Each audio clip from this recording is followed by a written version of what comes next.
Yo los invité y las invité hoy para que habláramos de un tema que siempre me ha parecido muy importante que lo entendamos todos, y es si hay diferencia entre estar triste y estar deprimido.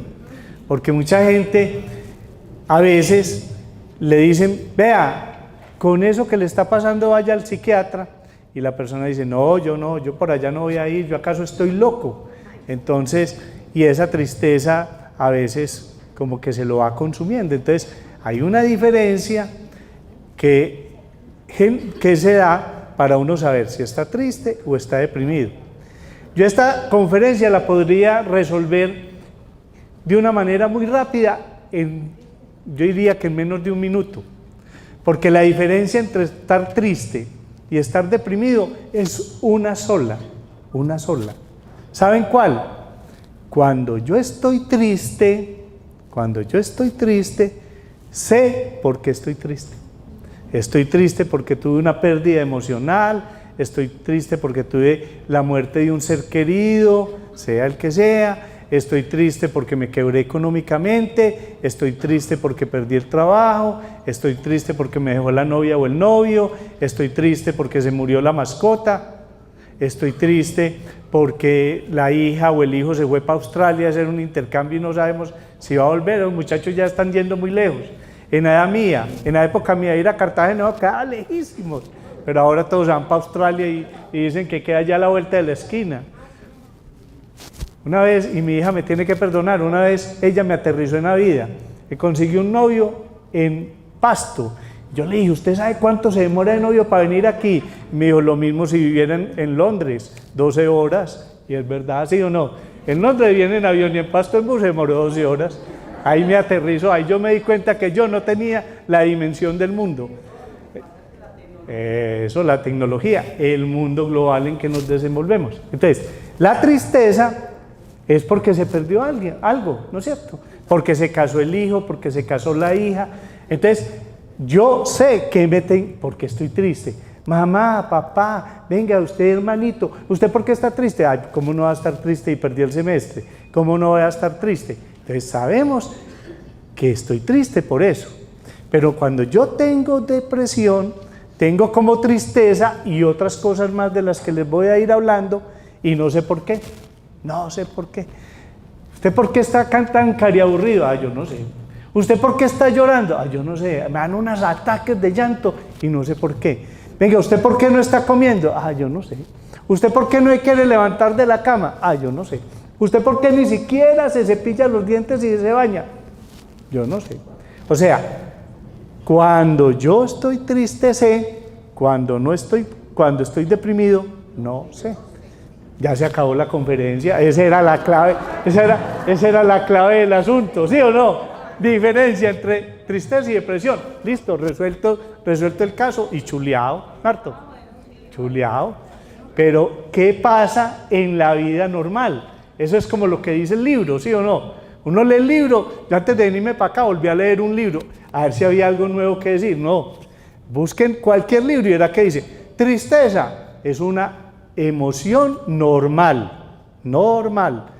casi que nos lleva a que hagamos una introspección de por qué estamos tristes. Si yo perdí el semestre y estoy triste, lo que tengo es que hacer una introspección de por qué perdí el semestre. Entonces yo estoy triste, aburrido, además con la cantaleta de mi papá, la mamá, los amigos de Raimundo y todo el mundo. Entonces esa tristeza es como esa gran tempestad de la que después viene la calma y yo puedo salir muy fortalecido. Entonces mire, verá que la tristeza es una emoción normal que en el fondo nos puede servir para fortalecernos.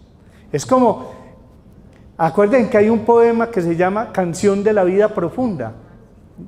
Si no me equivoco, pues porque yo estudié eso hace muchos años, es de Porfirio Barbajacoc, un poeta colombiano. Y él por allá, dentro de las cosas, dice, hay días que somos tan lúgubres, ¿no es cierto?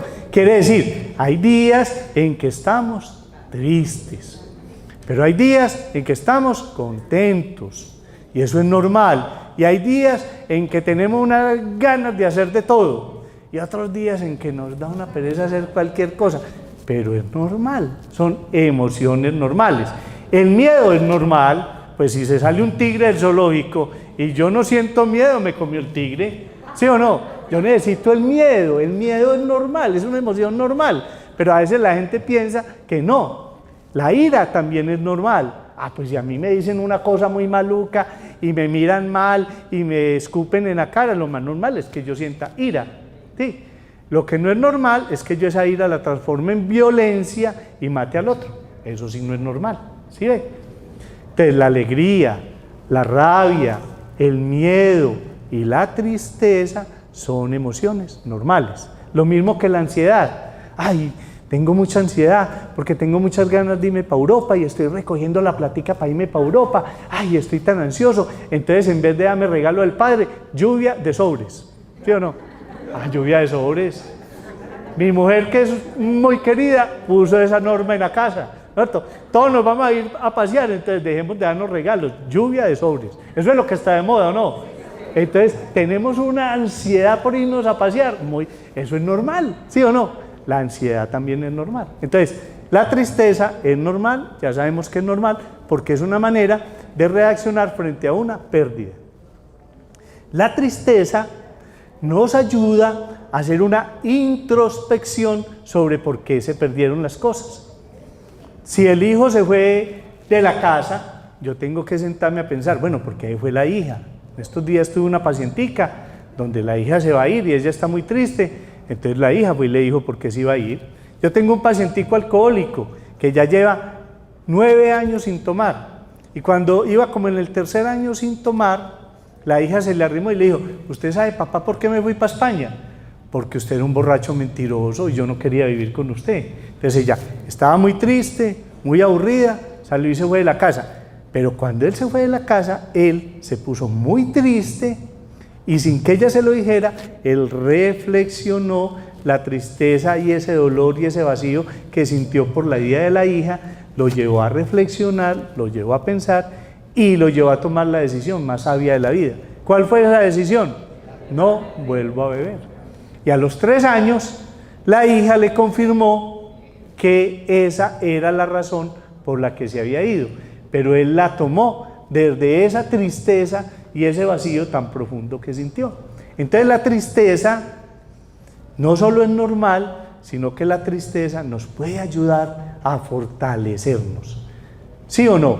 Ustedes han tenido momentos de tristeza porque han tenido una pérdida y se han puesto a reflexionar. Ahora, hay pérdidas que indudablemente son irrecuperables, la muerte de un ser querido, del papá, de la mamá, y uno a veces se pone muy triste, pero también después de reflexionar, a analizar todo, puede salir muy fortalecido porque reconoce todo lo que le enseñó el papá, todo lo que le enseñó la mamá, acepta todas esas enseñanzas que cuando estaban en vida a veces ni las entendió. Entonces a través de la tristeza piensa, mi mamá me recomendaba tanto que hiciera esto, yo no le hacía caso, yo creo que tenía la razón. Y la gente a veces, a partir de esa pérdida, logra cambiar muchas cosas y logra adaptarse a esa vida que sigue, porque indudablemente la muerte no se recupera, pero uno sí puede elaborar esa tristeza, ese duelo normal y aprender a recordarse de ese ser querido con alegría.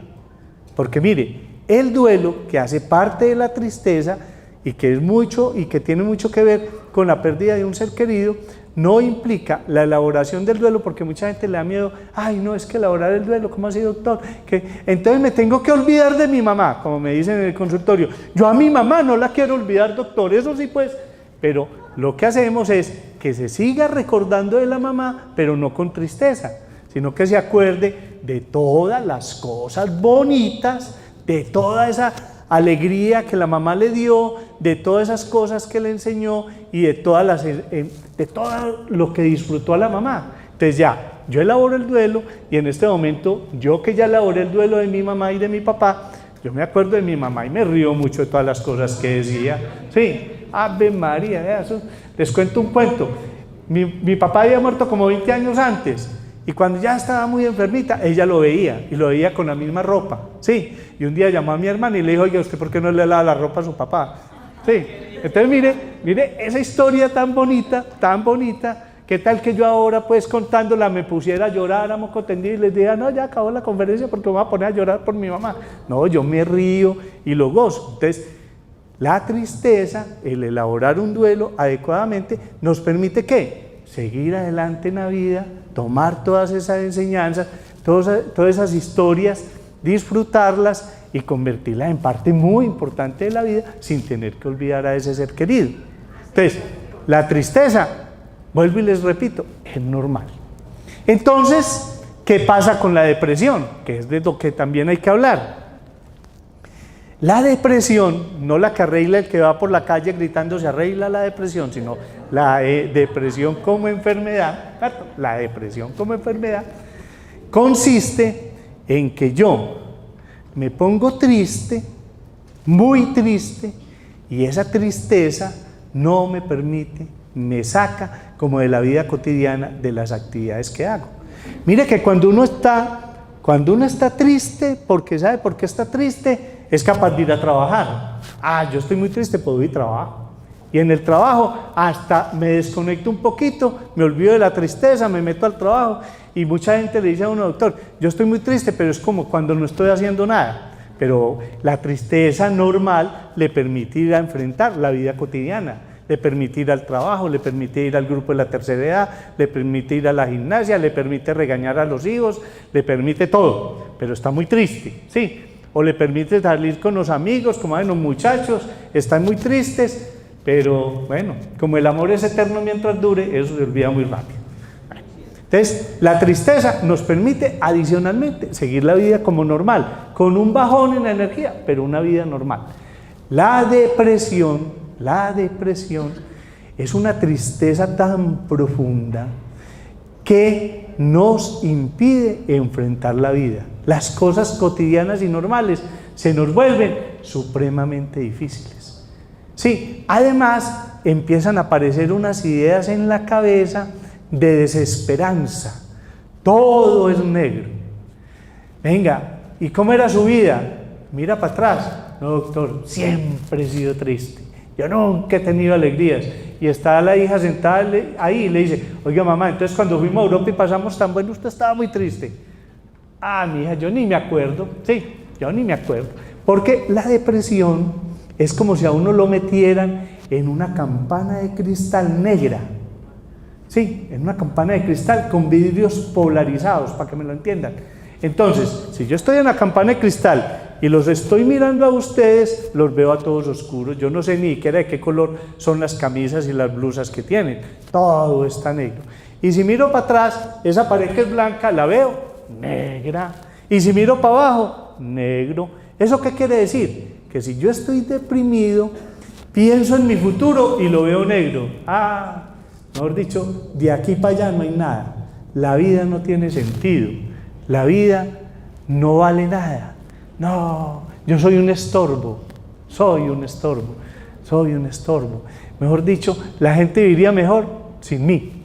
Y empieza a cultivar una idea. ¿Cuál es la idea? Si la gente viviría mejor sin mí, ¿qué estoy pensando? En la muerte. Y entonces, como somos tan católicos, gracias a Dios, ¿cierto? Y aún los ateos son, gracias a Dios, ateos, ¿sí? Empieza a pensar, si mi Diosito se acordara de mí, si mi Diosito se acordara de mí. Qué bueno que yo me acostara esta noche, mañana no amaneciera, qué bueno. ¿Cierto? Empieza a rezar para que mi Diosito se acuerde de mí. Yo no quiero amanecer mañana, sí, pero como mi Diosito, Él se acuerda de uno, pero no para que uno se muera, ¿sí? Entonces, empieza a pensar, hombre, lo va a tener que ayudar a mi Diosito, hombre, a tener que ayudar. Y entonces empieza a aparecer la idea de suicidio. Porque si todo el mundo vive mejor sin mí, lo mejor que yo puedo hacer es irme de este mundo. Entonces aparece la idea de suicidio. Pero como es una campana de cristal negra, cuando mira hacia atrás y mira el pasado, hace lo de la señora que les conté que se fue para Europa, pasó muy bueno, pero como está muy deprimida, dice, no, yo toda la vida he pasado mal, toda la vida. O sea, el pasado también lo ve negro. Y el presente, pues obviamente si es una campana de cristal toda negra, ¿cómo está el presente? negro. O sea, en este momento yo no sirvo para nada, yo soy un estorbo. Mire, yo me levanto, veo a mis hijas, veo a mi esposo, veo a mi esposa, veo a todo el mundo preocupado por mí, yo me volví una carga, qué pereza, no soy capaz de trabajar, no soy capaz de estudiar, nada. Yo me quiero morir. ¿No? Depresión. Venga, ¿y usted por qué está así? Yo no sé. No sé. ¿Qué más empieza a aparecer? Ideas de desesperanza, pero también aparecen ideas de minusvalía. Minusvalía. ¿Qué es la minusvalía? Yo ya no soy capaz de hacer nada. Yo no sirvo para nada. Eso es minusvalía, no. ¿Y esa autoestima dónde está? En el piso, en el suelo. Yo soy tan fea, yo estoy tan viejo, yo estoy arrugado, mira esas canas que tengo. Sí, y se mira al espejo y mejor dicho, ¿ustedes se acuerdan? Les voy a decir cuál fue la primera persona que yo conocí depresiva en la vida. La primera persona que yo conocí depresiva en la vida no estaba ni siquiera en primaria. Ni siquiera en primaria. Yo soy de un pueblo muy chiquito que se llama Pía Risaralda. Entonces, a Pía Risaralda. Adoro ese pueblo. Eso es como una unidad cerrada. Eso queda yendo para el Chocó, de Pereira para el Chocó. Oiga, es como una unidad cerrada. Vive más gente en el Tricentenario que en Apía. Imagínate pues cómo es el pueblo, Apía. Oiga, y entonces como allá no había nada para hacer, como desde los 3 años me metieron a una guardería para que dejara de joder en la casa, ¿sí? Mi mamá vivía cansada, pues pobrecita. Y esa señora se dedicó a enseñarnos a leer. Y cuando aprendimos a leer, nos entregó un libro, una cartillita, que eran los poemas de Rafael Pombo, ¿cierto? Entonces, yo todavía me acuerdo del renacuajo paseador, ¿no? Porque era muy parecido a lo que somos todos los niños, ¿no? Yo me veía como el renacuajo paseador. Rin, renacuajo salió esta mañana muy teso y muy majo. El muchacho no salga, le dijo mamá, pero él muy orondo, salió y se fue, ¿no? Se encontró al ratón ese, yo no sé qué, se fue para una francachela, allá llegó el gato y chao, a todo, ¿no? Lo que le pasa a todo muchacho desobediente, ¿no? Pero ahí había un poema que se llama La pobre viejecita. Es la primera depresiva que yo conocí en la vida. Pónganse a pensar en la pobre viejecita.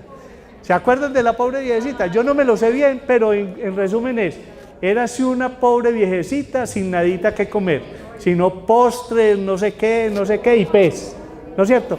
Y no tenía que ponerse sino trajes, telas mil y mil, y si no fuera por las sandalias, los zapatos, los tacones, y no sé qué, descalcita anduviera la infeliz. Y no tenía quien la cuidara, sino como 20 pajes, un conductor, Pedro, Gil y no sé quién. Y yo veía a esa pobre viejecita así agachada, viviendo en una casa enorme. En mi casa comíamos arroz pelado, ¿no? Porque por todos los pueblos. Y yo decía, esa vieja tan descarada, hombre, con todo lo que tiene, es que una pobre viejecita. ¿No les parece? ¿Qué piensa un niño cuando lee eso? Y dice, qué señora tan descarada, qué señora tan... ¿no? Muy descarada, además pues como no le da gracias a Dios, sí, y pónganse a pensar en los depresivos, y verá que cuando uno se deprime y no tiene nada, todo el mundo va y le dice, pero con todo lo que usted tiene, esos hijos que tiene, ese esposo que tiene, ese trabajo que tiene, vea usted cómo es, y depresiva, no mi hija, póngale ánimos a la vida, ¿sí o no? Y mire, esa pobre viejecita tenía todo, pero estaba depresiva. Fue la primera depresiva que yo conocí y no me di cuenta. Tuve que estudiar psiquiatría para saber que tenía señora. Tuve que estudiar psiquiatría para poder descubrir que tenía la pobre viejecita. Una depresión de raca mandaca, ¿sí o no?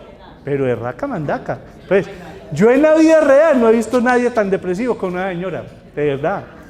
Yo la vivo pensando, ¿cuándo entrará por esa puerta la pobre viejecita? Y no ha entrado. Sí, pero la depresión, mire todas las características de la depresión. Uno tiene todo en la vida. ¿Usted por qué está depresivo? No sé.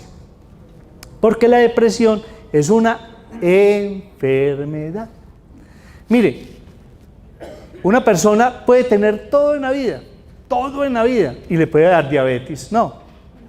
¿Y qué es la diabetes? Le falta insulina en el páncreas.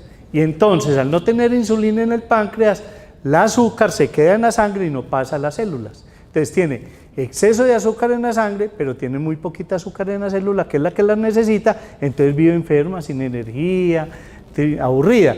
Y yo no he visto al primer diabético que la gente le diga, con todo lo que usted tiene diabético, no, ponete las pilas pues, y quítate esa diabetes, hombre, a ver. Ustedes han visto a cualquiera que le diga, no, la gente corre y le dice, ya le puso la insulina, póngase la insulina, ya le tomó la metformina, tómesela pues, ¿sí o no? Pero está deprimido y eso es échele cantaleta. Bueno pues, levántese de esa cama, no le da pena, báñese, ya lleva como 10 días ahí, huele maluco, sí. Pero está depresiva, es que en la depresión no solo hay tristeza, sino una falta profunda de energía.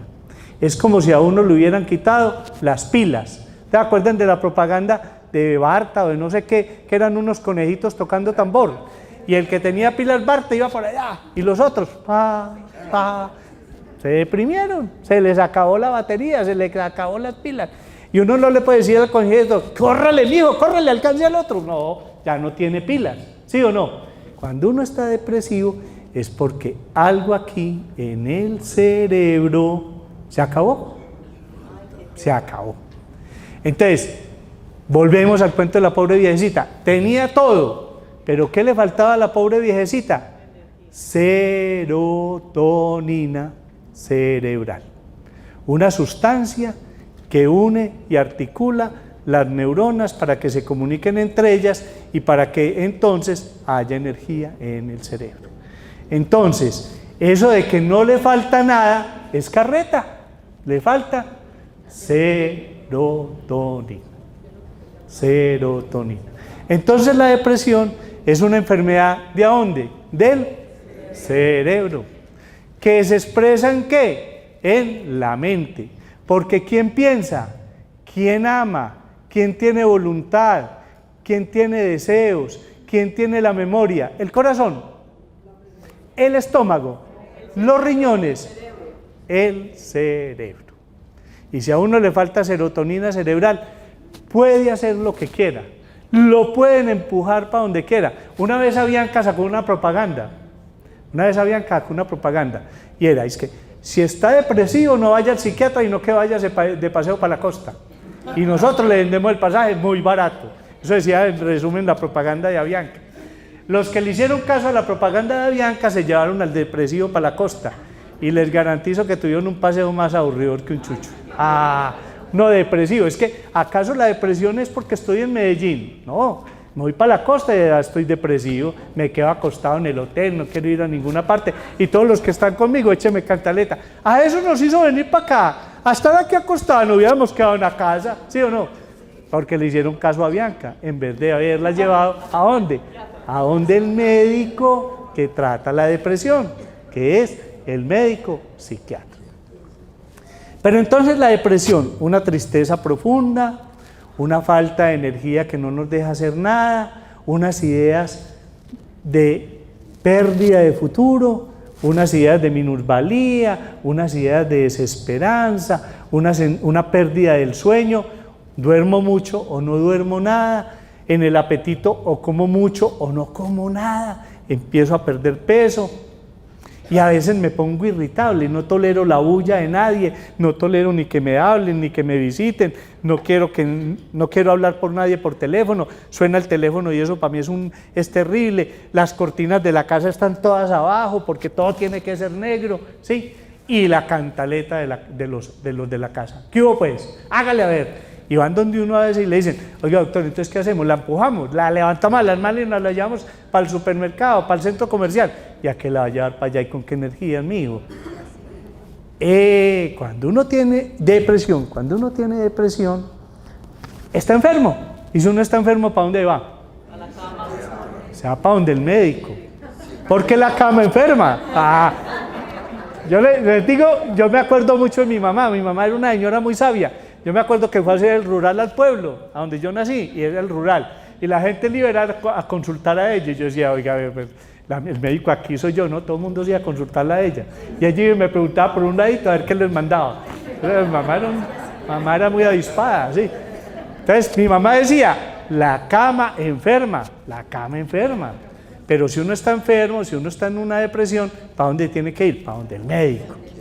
pero para donde el médico especializado en las enfermedades mentales, que es el psiquiatra. Cuando yo invito a este conversatorio con Ramón Acevedo, de alguna manera es para mostrarles que el psiquiatra no muerde ni pellizca, ¿sí? Porque es que la gente le tiene miedo al psiquiatra. Yo no voy a ir por allá. ¿Sabe por qué la gente no va al psiquiatra? Por una razón muy sencilla. Mire, uno va donde el médico y el médico le dice que se empelota y uno se empelota, ¿sí o no? Porque uno piensa, pues ya ha visto tantas, pues que si me critican las mías me enojo con él, pero uno le empelota. Yo no he visto el primero que le diga, vea, vaya allá y póngase una batica y dice, no, yo no me la, entonces no lo opero, pues no le quita la ropa, no lo opero, ¿no? Entonces, uno va donde el médico porque sabe que le va a ver el cuerpo, pues si le critica cualquier cosa, problema de él, ¿no es cierto? Pero uno ir al psiquiatra es a desnudarle la mente, y mucha gente siente que está desnudando el alma, y eso sí da mucho susto, ¿no es cierto? Señor, vas a ver todo lo que yo pienso, todo lo que yo hago, todo lo que he hecho, todo lo que no he hecho. No, me va a conocer, no. Mejor dicho, que pusiera como el cura la cosita ahí, pues para uno hablar que no lo vea, hasta iría. Yo hasta a veces pensé una vez cuando empecé la psiquiatría y dije, le voy a ofrecer a la gente una consulta psiquiátrica en un confesionario, a ver si va gente, porque nadie iba. Sí, a ver si de pronto van y me cuentan el cuento por el confesionario. Yo me hago el que no lo vi, pero el cura sí lo ve a uno. Uno no ve al cura es porque él está ya encerrado, pero él lo ve a uno. Ustedes no han dado cuenta. Yo me metí una vez a un confesionario en el pueblo, vuelvo y les digo que eso era muy chiquito, y qué penible decir al cura que uno era desobediente con la mamá. Nah. Y yo me metí allá y me di cuenta que él sí me veía y dije, pues te lo digo de frente. Entonces yo iba a poner un confesionario así la gente iba, pero me di cuenta que hago más es enseñándole a la gente que la salud mental es un derecho, que todos tenemos derecho a la salud mental, que el psiquiatra no pellizca. Entonces, si uno tiene depresión, ¿para dónde se va? ¿Para dónde el psiquiatra? ¿Y qué hace el psiquiatra?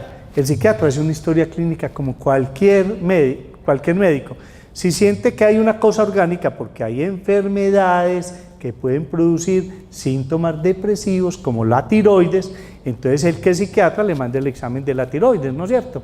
Por lo general ningún psiquiatra lo toca al paciente, uno ni le toma la presión ni el pulso, pero uno sí es capaz de verle los ojos a ver si están amarillos, si se le está cayendo el pelo, uno le pregunta cositas y se da cuenta que pueden haber cosas orgánicas, entonces uno ahí manda los exámenes y los remite de pronto para donde el neurólogo, para donde el internista, para que examine. Entonces, depresión, me voy para donde el psiquiatra. ¿Qué hace el psiquiatra? Una historia clínica y evalúa si esa depresión está relacionada con otros trastornos. Yo les he hablado en el programa de televisión que cuando uno tiene, por ejemplo, un trastorno como el trastorno obsesivo compulsivo, es muy factible que algún día se vuelva depresivo.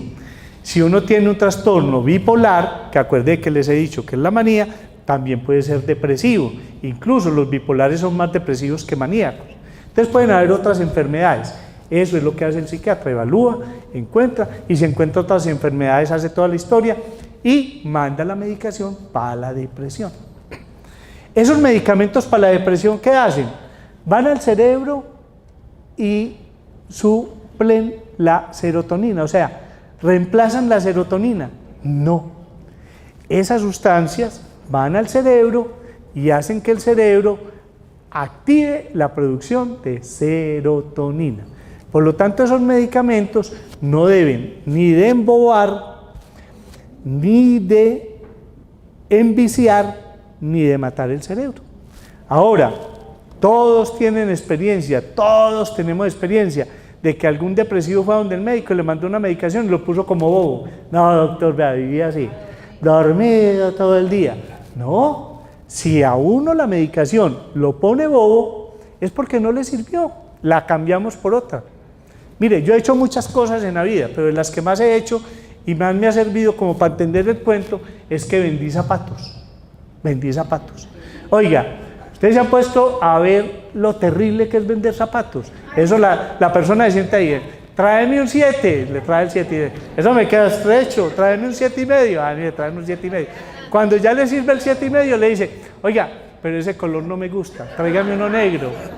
Y entonces corren por el negro. Y después se pone el zapato negro y dice, oiga, pero es que yo lo quiero destapado. Corra pues por el destapado. Y cuando ya lo trajeron destapado, negro, 7,5, le dice, Oiga, y no tiene un 3,5, un taconcito 3,5, que es que ese otro está muy alto. Usted no ha puesto a pensar lo terrible que es vender zapatos. Sí. Lo mismo pasa con la medicación psiquiátrica, es lo mismo. Sí.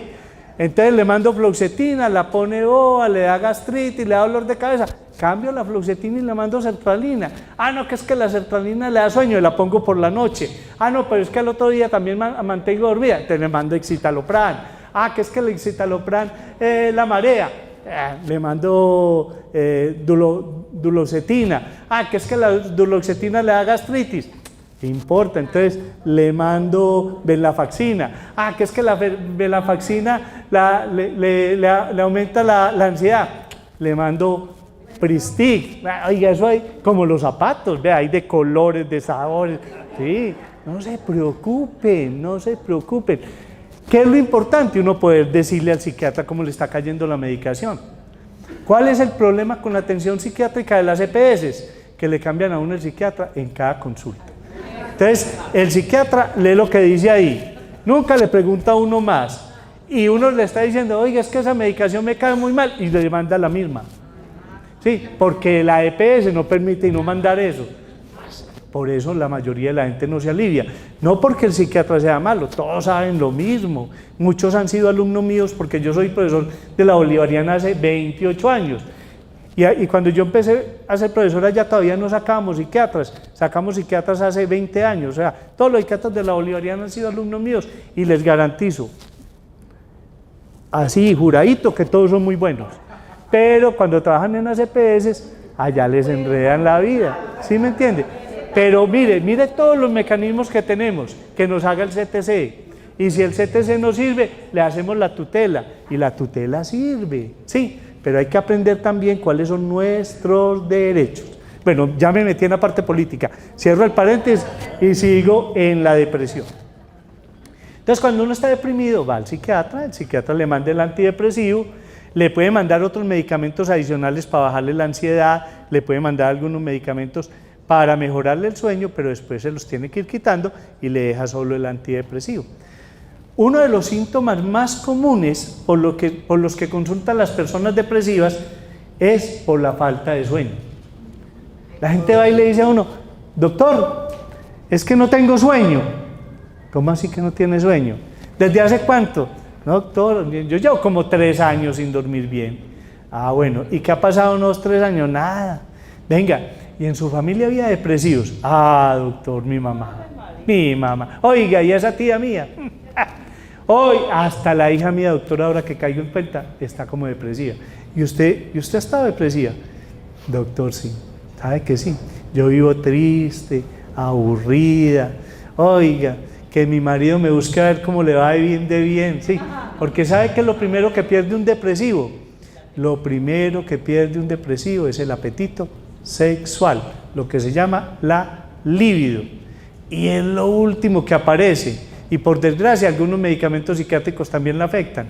Entonces mire, eso afecta en las relaciones de pareja profundamente. Entonces a uno van y le consulta por la falta de sueño, uno empieza a indagar, uno cuando llega el paciente tiene que hacer las veces de un pescador, empieza a tirar el anzuelo. Venga, ¿y usted cómo come? Ah, no, doctor, ni me miente la comida. Venga, ¿y cómo es su genio? No, doctor, vivo de un genio. A mí no me gusta ni que me hablen, ni que me miren, a mí no me gusta nada, doctor. Ah, venga, y volvió al grupo de la tercera edad. No, yo no me aguantaba a esas viejitas. Ah, pereza, doctor. Ah, venga, y ha vuelto a salir a pasear. No, doctor. Venga, y las labores en la casa. No, doctor, no tengo energía para hacer nada. Y consultó porque no, dormía. Pero hay que preguntar todo lo otro, porque la falta de sueño es uno de los principales síntomas de la depresión. Ustedes ya me entendieron la tristeza, ¿no es cierto? ¿Les quedó claro? Ya me entendieron la depresión. Pero entonces hay una relación entre la tristeza y la depresión. Cuando yo no soy depresivo, bueno, la depresión es hereditaria, como el color de los ojos. Lo que pasa es que no todos los hijos de depresivos se vuelven depresivos, como no todos los hijos de personas con ojos cafés tienen ojos verdes, ¿no es cierto? En mi casa éramos no sé cuántos hijos, ¿sí? porque hay unos, no, porque hay unos de municipios lejanos que no están reportados, ¿no? Exacto, faltan datos de otros municipios. Sí, pero todos tienen unos cafés y ven bien. Y a mí me salieron verdes y salí miope. Yo fui el mar de malas. Pero entonces así es la depresión. No todos los hijos de los depresivos salen depresivos. Sí, esos son genes que a veces se saltan, no siempre van en el cromosoma o en el óvulo. Entonces hay gente que se salva de ese paseo. Entonces, es una enfermedad hereditaria. ¿Es de por vida? Esa es una pregunta que le hacen a uno todos los pacientes. Ay, doctor, entonces de por vida voy a ser depresivo y me tengo que tomar esa medicación de por vida. Yo siempre les digo, vea, empecemos con la medicación y cuando usted esté bien, que se siente ahí y me diga, oye doctor, veo el mundo de colores, soy alegre, volví a salir, levanté las cortinas, usted me dice si quiere que le quite la medicación. Usted viene y me dice si le quite la medicación. La gente que es clara, ahí le dice a uno, venga doctor, todavía no me la quite, que es que yo vivo muy bueno. Sí, mire, para no tomar medicación antidepresiva toda la vida, lo que hay que hacer es muy sencillo, hacer lo que dice el psiquiatra, tómese la medicación y cuando esté bien, sígasela tomando. ¿Por cuánto tiempo? Eso, la pregunta es ¿por cuánto tiempo? En psiquiatría, cuando yo estudié psiquiatría, casi que le decían a uno, cuando el paciente esté bien, quítele la medicación, ¿sí? Y nos dimos cuenta que más del 80% se volvían a deprimir. Entonces otra vez empieza la medicación y por lo general hay que darle otro antidepresivo más fuerte y más costoso, ¿verdad? Y más prolongado. Eso. Entonces después nos dijeron, no, a los 6 meses y más del 50% recaían. Entonces muy fácil, después de un año, más del 30% recaían. Lo que sabemos ahora, ciencia cierta, es que después de que el paciente se sienta muy, óigame el término que les voy a decir, muy bien, miren todos los muy que usé, después de que se sienta muy bien, no haya tenido otra crisis depresiva, ni mínima, no haya tenido ninguna crisis depresiva, al año y medio empezamos a disminuir la medicación lentamente y esperamos a ver qué razón manda el organismo. Es que el organismo manda razones. Uno empieza, bueno, está tomando, por decir cualquier cosa, 100 miligramos de tal cosa, se la rebajo a 50 y la dejo ahí un tiempito y espero a ver qué manda a decir el organismo. Si el organismo a los 3 meses me dice que está tranquilo, que no hay depresión, que sigue igual, y la rebajo a un cuarto y me quedo ahí. Y sigo escuchando el organismo, que el organismo es sabio, ¿no es cierto? Y si a los 3 meses, nada, que pasa nada, entonces empieza a tomársela 3 veces por semana, y si a los 3 meses el organismo sigue igualito, 2 veces por semana y después se la quito. ¿Tomó medicación toda la vida? No, tomó medicación como 3 años, pero ¿qué son 3 años de medicación para estar feliz el resto de la vida? Nada. ¿Me entendieron eso? Entonces ahora sí, vamos a poner el siguiente ejemplo. Yo nunca he sido depresivo, en mi casa no hay depresivos y tengo una tristeza. Lo más seguro es que supero la tristeza muy fácilmente, ¿no es cierto? Con todo lo que les dije de la tristeza, me pongo triste, aburrido, lloro, reniego, elaborar un duelo a veces es muy difícil, reniego de Dios, etcétera, etcétera. Después hago las paces con Dios, reflexiono y salgo fortalecido, ¿sí? Y no pasó nada. Salí fue fortalecido. Salí con más ánimos, entendí más la vida, me reconcilié con Dios, entendí que la gente es para gozarla en vida, entonces fui y hice las paces con mi papá, con mi abuelito, con todos mis hermanos, con los primos lejanos que no conocía. Eso sí, volví estable, porque a la gente hay que gozársela en vida, ¿no? Entonces, salí fortalecido. Pero pongamos el otro ejemplo. Yo soy depresivo. Ya he tenido crisis depresivas, vivo como aburrido en el mundo y tengo una pérdida bien terrible que normalmente debe producir tristeza. ¿Cómo creen que es la tristeza de esa persona? Es una tristeza más profunda, es una tristeza más difícil de llevar. La reflexión y el aprendizaje ese que tiene el triste normal, aquí se vuelve un mundo que da vueltas, que no sale de ahí, lo empieza a alejar de sus actividades normales, empieza a no ser capaz de de compartir con nadie, y esa tristeza se va profundizando, profundizando, profundizando, aparecen las ideas de minusvalía, aparece el deseo de morirse. Entonces, ¿qué pasó? La tristeza nos activó, ¿qué? La depresión. Entonces, ¿ya estamos hablando de tristeza? No, sabemos que la inició, sabemos que hubo una pérdida, sabemos que hubo un fracaso económico, un cambio de casa, la muerte de un ser querido, y eso lo puso triste, pero ya vemos que esa tristeza tomó el otro rumbo y nos disparó la depresión. Ese triste se tiene que ir, el triste normal se tiene que ir para el psiquiatra. No, pero si va, le va muy bien, porque el psiquiatra le ayuda a entenderlo más fácil, le ayuda a elaborarlo. O sea, en la tristeza también recibimos pacientes, así que recibimos harto, sí. Mentiras, pero si va donde el psicólogo y donde el psiquiatra, a lo mejor lo elabora más fácil, ¿no es cierto? Es triste. Pero el depresivo va a salir por sí solo de la depresión, va a salir por sí solo de la depresión. No, la depresión se puede ir profundizando y necesita ayuda. Imagínense que cuando a uno le da depresión, pasa una cosa terrible en el organismo, y es que uno se estresa, y cuando se estresa, las suprarrenales, que son como unos frijolitos que están encima del riñón, liberan una sustancia llamada cortisol, y el cortisol sale por todo el organismo y daña las células del cerebro, daña las células de todo, le da úlcera gástrica. El cortisol es terrible. ¿Sabe qué hace el antidepresivo? Bloquea la liberación de cortisol. El antidepresivo. Entonces lo libera uno. Hay gente que se deprime y la consulta es porque tiene, oiga doctor, estoy jodido del colon. Perdónenme en los términos tan paisas, así.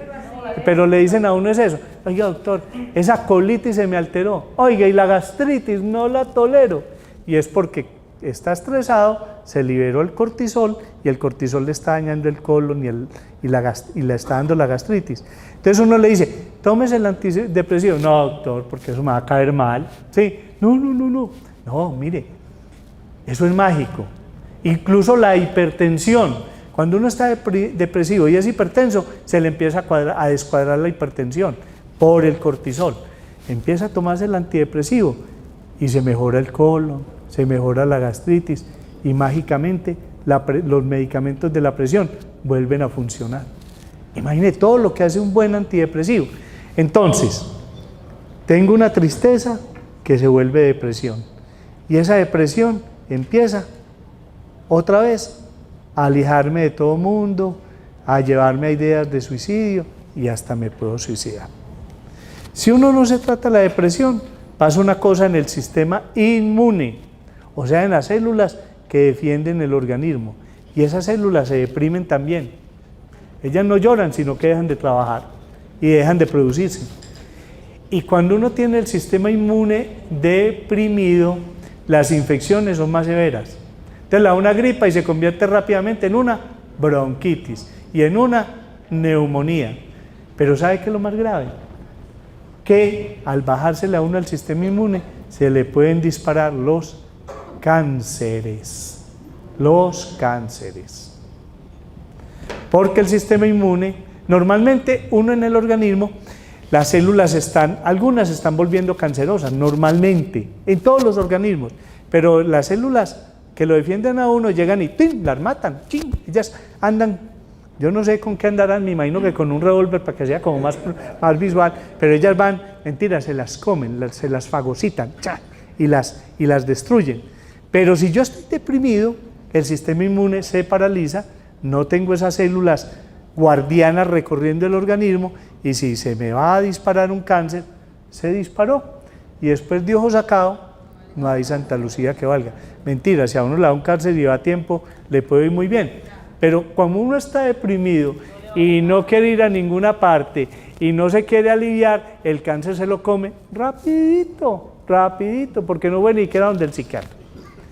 Ahora sí me entendieron que hay una relación entre la tristeza y la depresión. Si yo he sido depresivo y anteriormente he tenido depresiones, o en mi familia hay depresivos, porque yo puedo tener como la depresión ahí latente, como escondida, como que nunca me ha dado, sí, como que yo he sido el fuerte de la familia, pero en la familia hay depresivos por mi abuela, mi tía, mi hermana. Yo siempre hablo como en el sentido femenino, porque la depresión es más femenina, sí, en determinadas edades es mucho más de las mujeres, después de determinada edad también se iguala con los hombres, pero entonces, y en mi familia hay depresivos como un berriondo, yo tengo esa tristeza, y de pronto mi tristeza se vuelve profunda, me encierro, patino, no soy capaz de elaborar el duelo, fue que se me disparó la depresión que tenía latente.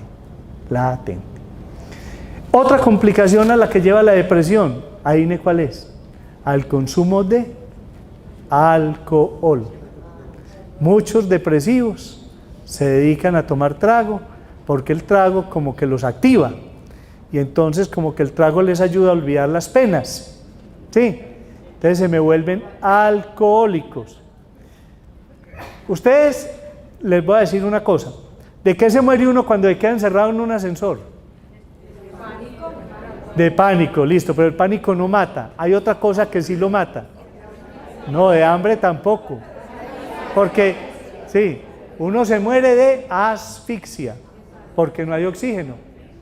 Imagínense uno que hace en un ascensor encerrado con 10 personas, ¿cuánto oxígeno hay ahí para 10 personas? Sí, muy poquito.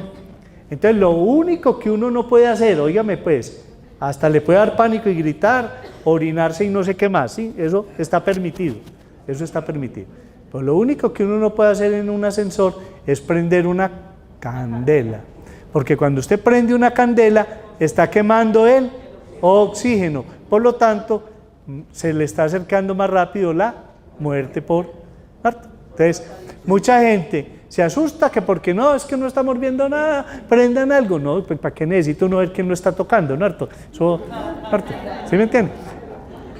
No vayan a prender una candela en un ascensor, porque queman el oxígeno, que es el que necesitan mientras traen los bomberos, a no sé quién para que abran el cuento, necesita el oxígeno que hay ahí. Entonces, tampoco se debe de volver ansioso, porque cuando uno se vuelve ansioso empieza a respirar mucho y entonces se consume más rápido el oxígeno, casi que uno tiene que empezar a hacer respiraciones abdominales. Entonces uno le dice a todos los que están aquí, cálmense amigos, vamos a aprender a respirar, vamos a disminuir el número de respiraciones por minuto para que nos toque más oxígeno. Entonces tomo bastante aire, lo contengo y lo voy botando lentamente, ¿sí? ¿Cuántas veces respiré en un minuto? Muy poquitas. Pero cuando uno tiene ansiedad, uno es como un perrito, le chopa oxígeno y ni siquiera lo utiliza, sino que entonces ahí lo está dañando. Entonces tampoco se puede paniquear, listo. Pero lo que no puede hacer es prender candela. ¿Y por qué les traigo ese ejemplo? Por una razón. Porque cuando yo tomo trago, porque estoy deprimido, el trago pasa por el hígado. O sea, el alcohol pasa por el hígado. Y en el hígado se vuelve una sustancia llamada acetaldehído. No tienen que aprender esos nombres, pues. Yo casi no me lo aprendo, pues ya me lo sé. Y el acetaldehído se va para el cerebro y coge y se mezcla con la serotonina y forma una sustancia llamada tetrahidropapaverolina que es parecida a la heroína. Entonces forma una sustancia muy parecida a la heroína. Entonces uno se siente como muy contento, muy desinhibido. Pero ¿qué pasó con la serotonina que tenía? La quemé, ¿sí o no? Es como haber prendido la candela. El acetaldehído se mezcló con la serotonina, o sea, la utilizó, la quemó para producir la otra sustancia. Entonces, al otro día, después de haber tomado, ¿cómo estoy? Sin serotonina, estoy deprimido. Entonces es lo que la gente llama el guayabo depresivo. En la cama, no me quiero levantar, me arrepiento, además me gasté la plática del mercado y me están echando cantaleta, ¿sí me entienden? Pero está deprimido, no solo porque la embarró, no solo por la cantaleta, no solo porque se gastó la plática, no solo porque no llevó el mercado, no solo porque hizo un escándalo y porque no se acuerda de nada, sí, pues razones de más para estar muy triste, ¿no? Pero está deprimido porque orgánicamente quemó la serotonina. Entonces los depresivos, ¿cómo viven? En el fondo, depresivos. Y muchos depresivos se me vuelven alcohólicos. Y muchos depresivos se me van a meter perica, o sea, cocaína, porque la cocaína es estimulante. Entonces piensan que si consumen cocaína se estimulan y tienen energía, pero ¿qué hace la cocaína? Mata las neuronas y después al otro día, uno como está después de la cocaína, le da una cosa que se llama disforia, y es que se siente mal, se siente ansioso, se siente angustiado, sí.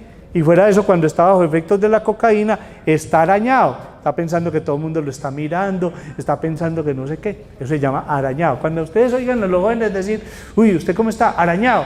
Ay, hermano, sí. Y si lo oye decir, ¿usted cómo va? No, hermano, en patines. Y patines, ¿y a dónde están? No, eso es sobre ruedas.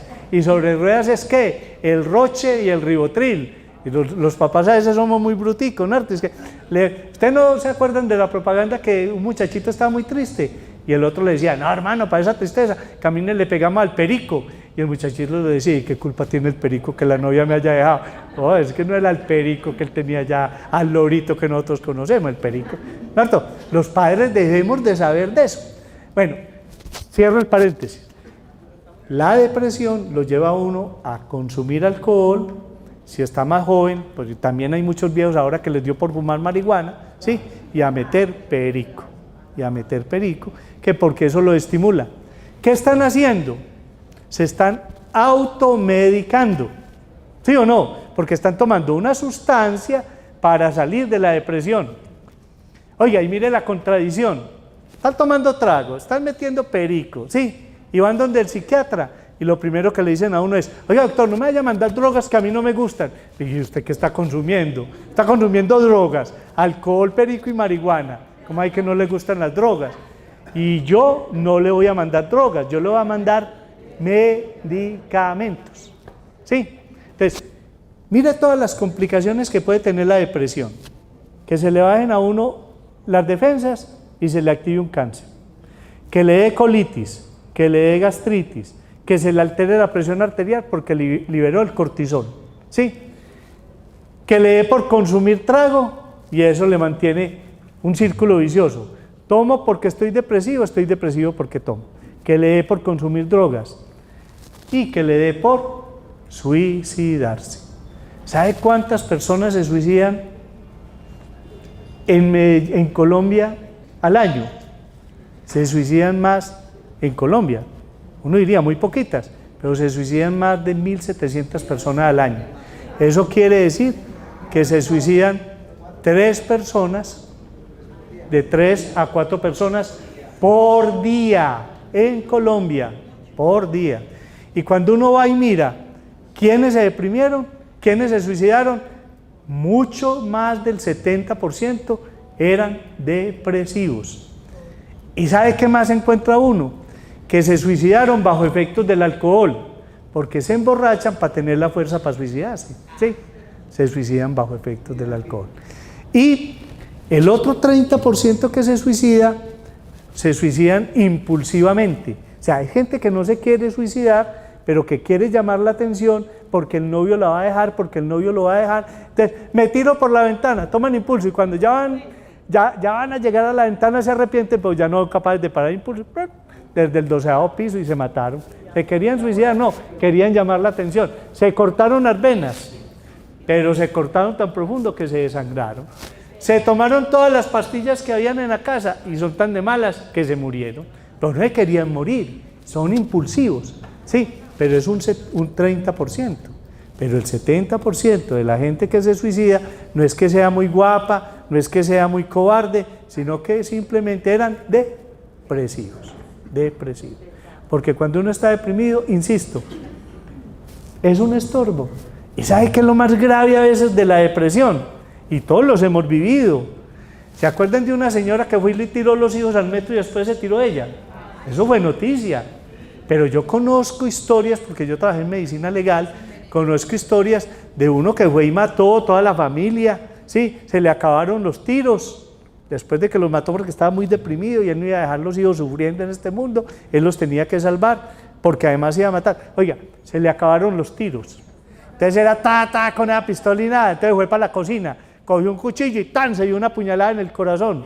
Entonces imagínense pues toda la bulla que había ya, pues los tiros en la casa. Entonces cuando él se dio la puñalada en el corazón, llegó la policía y todo, lo cogieron, se lo llevaron para el San Vicente. Y llegó al San Vicente sin signos vitales. Y el profesor dijo, este ya está muerto, venga, yo les enseño cómo se sutura el corazón. Le abrió las costillas, sí, destapó el corazón, llegó y le cosió la arteria, el músculo, le hizo así y lo revivió. Oiga, ¿no es cierto? Lo salvó. Después de que recuperó de semejante cirugía que le hicimos ahí a cielo abierto, porque no fue corazón, no fue una cirugía de corazón abierto, sino a cielo abierto, ¿sí? Fue la policía por él y le pusieron 40 años de cárcel. Claro, eso va a matar la familia, 40 años de cárcel, ¿sí? Y lo más vergonzoso es que allá le hicieron el tratamiento para la depresión, se le quitó la depresión y le tuvo que quedar, yo creo que todavía está allá, 40 años pagando la familia, ¿sí? Muy duro. Entonces mire todo lo que puede, no parece de película, ¿no? Yo debería escribir, escribir un argumento. Vea, uno en psiquiatría ha visto tantas cosas que el cine no lo descresta, porque ya uno las ha visto. Pero mire dónde lo puede llevar la depresión, a matar la familia, eso se llama homicidio por piedad, ¿no es cierto? Porque los maté porque no los quería dejar sufriendo y después me mato yo. Pero si a mí me falla el suicidio, me meten a la cárcel, ¿cierto? Uno puede decir, no, es que no está en capacidad de comprenderse, está muy depresivo, pero el juez no le cree a uno, el juez no le cree, en ese caso no le cree. Entonces, estamos hablando de unas enfermedades muy graves, pero estamos hablando también de otras cosas que además nos pueden ayudar a fortalecernos. ¿Listo? No le teman a la depresión, por Dios, no le teman. ¿Sabe cuánta gente depresiva hay en el mundo? Las estadísticas pues más pobres dicen que el 12% de la población es depresiva, pero yo estoy convencido que son las estadísticas más altas, son aproximadamente un 20% de la población mundial. Vivimos 7.500 millones de personas en el mundo, sí, 7.500, entonces estamos hablando de 7 por 2, 14, ¿no es cierto? 7%, yo ya ni sé multiplicar, qué pena. Eso da como 1.400 millones de personas depresivas. Sí, 1.400 millones de personas depresivas. ¿Saben cuántas personas viven en la China? Viven como 1.200, porque allá ya no dejan tener sino un solo hijo. ¿Cuántas personas viven en la India? Viven como 1.400. Es decir, que los depresivos son tantos que podrían ser toda la población de China o de la India. O podría ser toda la población de América, de toda la América, ¿sí? De todos los países de América. Entonces, no le teman a la depresión. La Organización Mundial de la Salud dice que para el 2020 la depresión será la primera causa de incapacidad en el mundo y de horas laboralmente perdidas. Y a mí me da pesar a veces de las EPS que bloquean la llegada de los pacientes a psiquiatría para que les traten la depresión y se tienen que poner a pagar, son incapacidades. Les sale más caro el caldo que los huevos, ¿sí? En vez de pagar un buen tratamiento antidepresivo. Entonces, ya saben de la depresión, ya saben de la tristeza y ya saben que no le tienen miedo al psiquiatra, que nosotros no pellizcamos ni mordemos, ¿cierto? Somos médicos y estamos dispuestos a ayudarles a todos. Y vamos a abrir un poquito las preguntas, si quieren unas 5 o 6, porque tenemos que entregar el auditorio, y les agradezco profundamente el haber venido. Y yo sé que muchos ven mi programa y que oraron mucho para que me fuera bien en la cirugía.